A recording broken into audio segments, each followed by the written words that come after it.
सर्व दिव्यांग बांधवांचे 4 महिन्यापासून मानधन बंद होतं. कारण यूडीआयडी कार्ड नाही म्हणून मानधन दिलं जाणार नाही असं तुगलीक निर्णय सरकारनं काढलेला होता. त्याच्यामुळे मानधन बंद होतं. तात्पुरते दिव्यांग प्रमाणपत्र असताना सुद्धा मानधन बंद केलं होतं. या दोनही गोष्टीसाठी आपण 19 तारखेला आंदोलनाचा इशारा थेट मंत्रालयात आंदोलन करू असं आपण इशारा दिला होता. पण या दोन्ही गोष्टी आता सरकारनं पूर्ण केलेल्या आहे.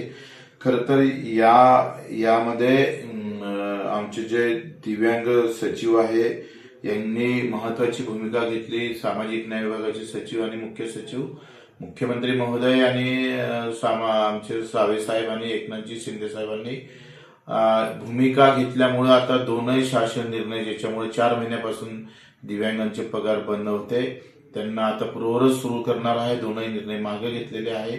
सरकारचे आभार मानतो आणि तुर्तच 19 तारखेचं आंदोलन आपण मागे घेत आहोत. धन्यवाद.